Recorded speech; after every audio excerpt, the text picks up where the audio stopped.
Viewers, আমি জমির চৌধুরী বলছিলাম। আসসালামু আলাইকুম। আশা করি আপনারা সবাই ভালো আছেন। আজকের এই ভিডিওটাতে এর বিষয়বস্তু হলো একজন নির্বাহী ম্যাজিস্ট্রেট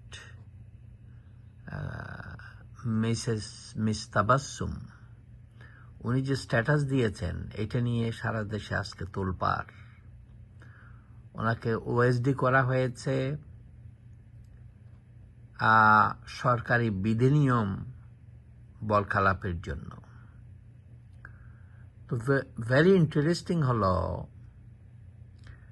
যে আসলে উনি যে কথাটা বলেছেন সেটা কি সরকারের যে ডিরেক্টিভস বা নির্দেশনা তার বিরুদ্ধে গিয়েছে? উনি কি এমন কথা বলেছেন যেটা সরকারের ক্ষতি হচ্ছে, সরকারের নিয়ম নীতির বিরুদ্ধে, সরকারের নীতিমালার বিরুদ্ধে, অথবা সরকারি যে সিদ্ধান্ত তাকে প্রশ্নবিদ্ধ করেছে? সরকারের প্রধান প্রফেসর ডক্টর ইউনূস একটা বক্তব্য দিয়েছেন যে যেখানে তিনি বলেছেন যে রিসেট বাটনের কথা। এটা তো ওনার ব্যক্তিগত অভিমত। উনি মানুষ হিসেবে, ব্যক্তি হিসেবে উনি তো বলতেই পারেন, ওনার অভিমত ব্যক্ত করতেই পারেন।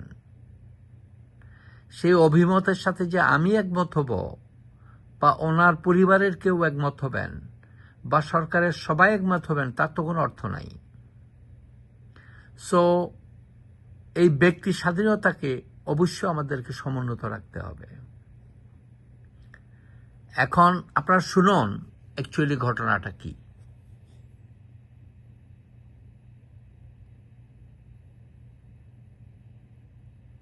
প্রধান উপদেষ্টা ডক্টর মোহাম্মদ ইউনূসকে নিয়ে ফেসবুকে বিতর্কিত মন্তব্য করে সমালোচনায় পড়েছেন লালমনিরহাট জেলা প্রশাসনের সহকারী কমিশনার তাপসী তাবাসসুম উর্মি। এই ঘটনায় তাকে ওএসডি করে রংপুর বিভাগীয় কমিশনারের কার্যালয়ে বদলি করেছে সরকার।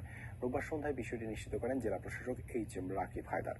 জনপ্রশাসন মন্ত্রণালয়ের সিনিয়র সহকারী সচিব নীলুফা ইয়াসমিনের সই করা এক প্রজ্ঞাপনে এই তথ্য জানানো হয়।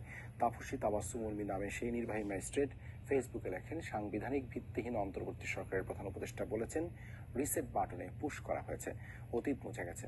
রিসেট বাটনে ক্লিক করে দেশের সব অতীত ইতিহাস মুছে ফেলেছেন তিনি। এতই সহজ, কাউন্টডাউন শুরু হয়ে গেছে আপনার মহাশয়। পরে স্ট্যাটাসের বিষয়ে জানতে চাইলে উর্মি মুঠোফোনে বলেন, আমি পোস্ট দিয়েছি, এটাই তো যথেষ্ট।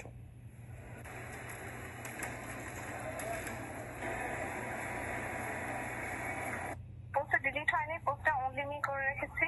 আর এটার বিষয়ে আমি কিছু বলতে চাচ্ছি না। আমার ফেসবুক পোস্টে আমি যা ভাবার বলছি। দায়িত্বশীল জায়গা থেকে আপনি দায়িত্বশীল বলতে কি বোঝাতে চাচ্ছেন?